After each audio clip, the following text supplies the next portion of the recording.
Hello, plotters. If you're like me, you're always craving tips and tricks from successful writers to help improve your writing. Today, we're lucky enough to have Tira Palmquist on the show.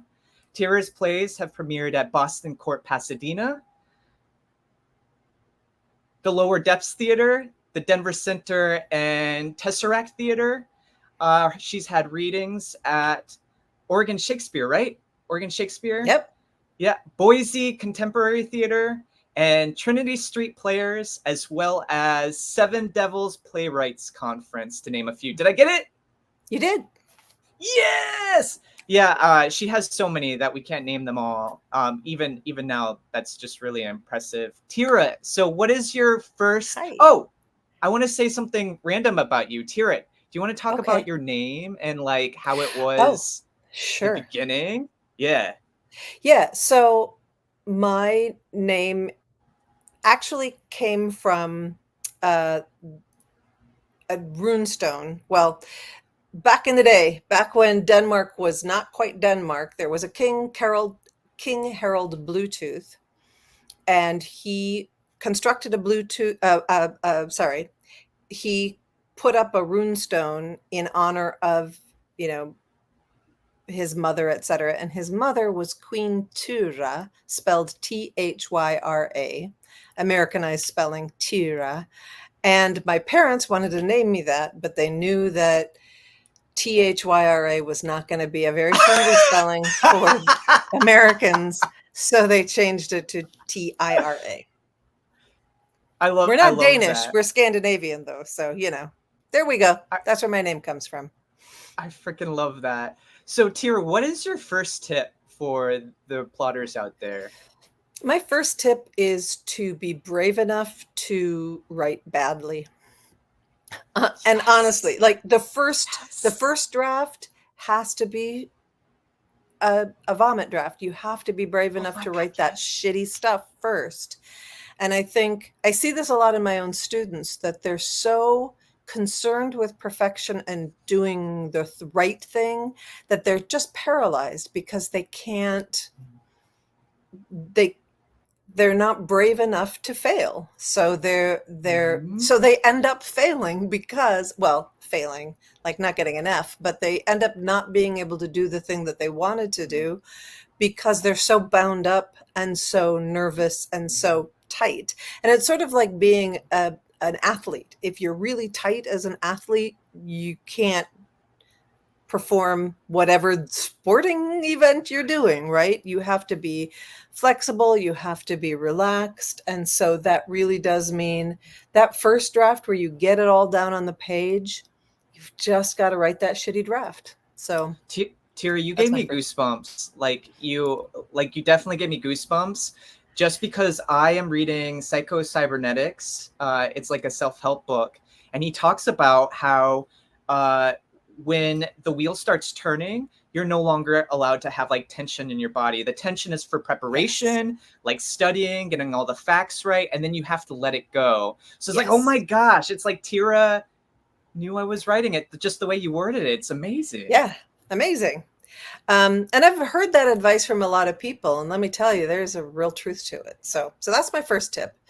Um, and my second tip really is about, it's sort of like setting your intention and setting your work schedule. And so that really is about, you can't wait for inspiration to come to you. You have to make the home ready for inspiration. So it's Mhm. really about showing up to your work, to your desk, to whatever. Even when you don't, this is the hardest thing for me. Even when you don't feel like writing, or you feel like this is going badly, I don't want to do it, Mhm. you still have to Mhm. just open the document and start going.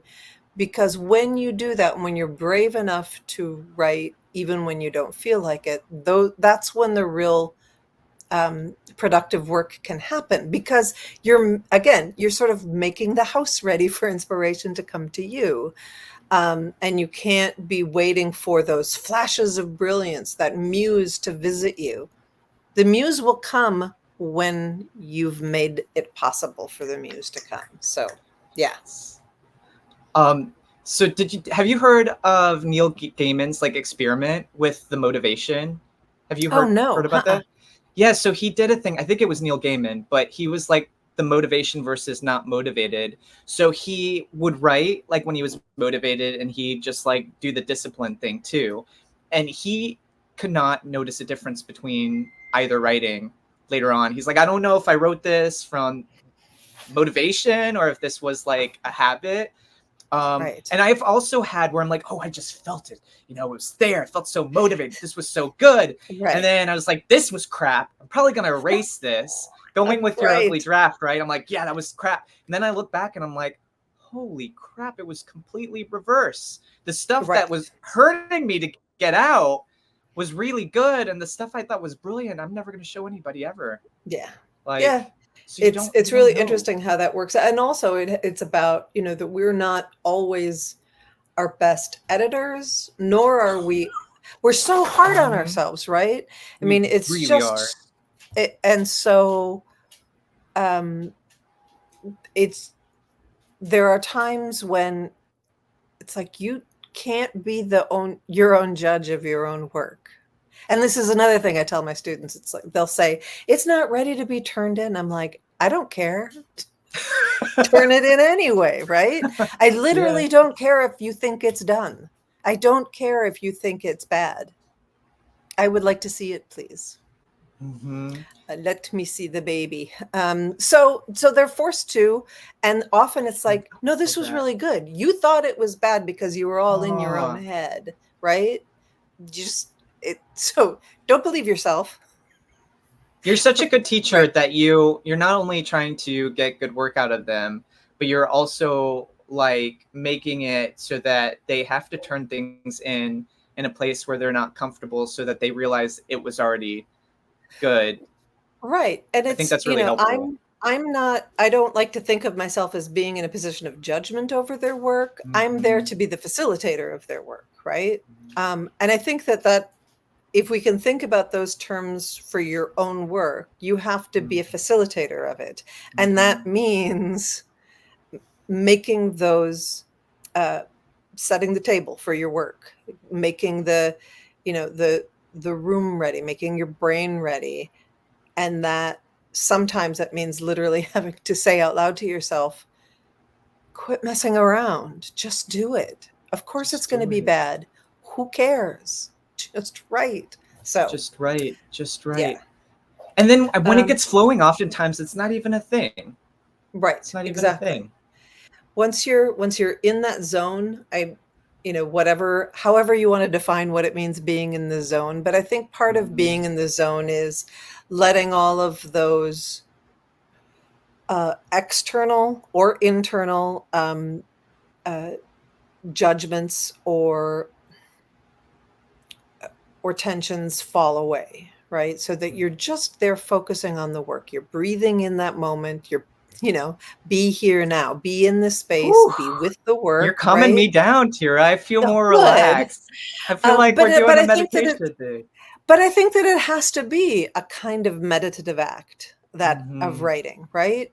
And which is, I've heard the story. I don't remember who the writer was, but they had two laptops. They had a dumb laptop that was not connected to the internet, or they had the ability of, they had the foresight or discipline to turn it off, so that when they were working, they weren't getting notifications. They weren't getting their email notifications. It was just this is the time to work and only work. And that is sometimes one of the hardest things, especially when we have so many dings and buzzes and things coming at us. I think it's really important to be able to shut all of that off. Yes. Shutting off the external stuff and shutting off the internal stuff. And the internal stuff is sometimes much harder to shut off. That's perfect. Yeah, not only show up, but also shut everything off, because you're not in it if you have all the technology around. That's awesome. Yeah. What's your number 3, Tira? My number 3. No, what I was going to say is... I want to hear what you had to say. What I was going to say is I am often really bad at shutting all of that stuff off, and I get very distracted. It's like, oh, I got an email. I should probably respond to that. And it's like, you dummy, you totally didn't need to do that. So anyway, It'll be there, right? it'll be there. So my Yeah. third tip is that sometimes you actually do need to go for a walk. And I mean that literally as well as figuratively, but sometimes you need to walk away. Sometimes you need to walk away from the thing that is bothering you. Or if writing is feeling hard, like hard work, Like and here, that, yeah, yeah, you're up in your own head and instead of here. it's not going to go well. So just walk away, right? Um, there are times when I don't remember who I was having this conversation with, but we were talking about the times when you can feel in your bones that you're about to do the wrong thing, right? You're about to mess something up because you're overthinking it or you're working too hard.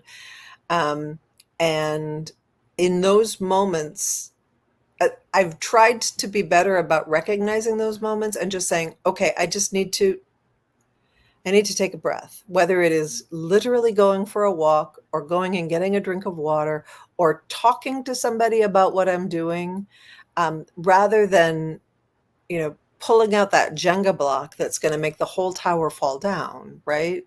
Sometimes you need time and distance from your own work and to say, I'm going to step away a little bit because I feel like I'm about to, wreak havoc in my own work because I'm tense, I'm upset, I'm judging myself, I'm hearing other voices in my head that are not mine.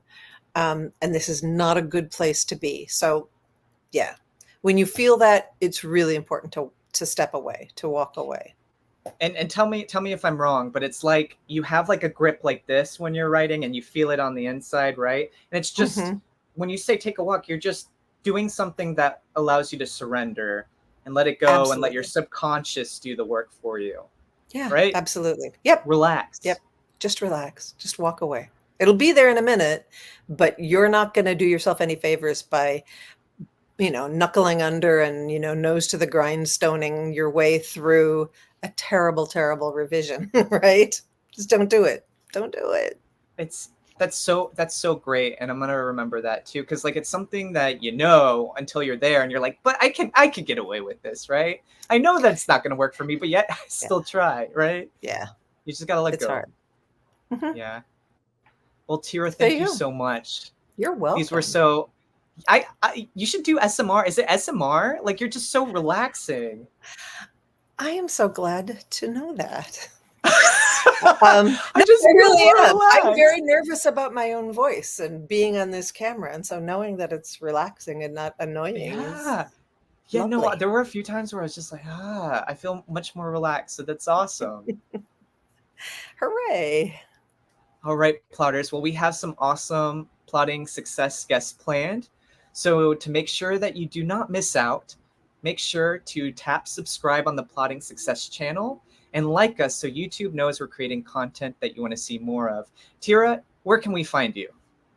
You can find me, well, I almost hesitate to say this, but I do have a website, www.tirapalmquist.com, although it's being redone. So the current one that you'll find is a little bit out of date. The new one is coming soon. It's getting revamped. It is. Awesome. And we're going to include that into the description box below for everyone so that they can look for you, Tira. Thanks. And if you want my exclusive tips and tricks checklist so you never feel unmotivated to write again, also go into the description box with the light bulb emoji and click, and you can get that. And that is it for this one. Make sure to come back because we got more Tira coming up. High five, y'all.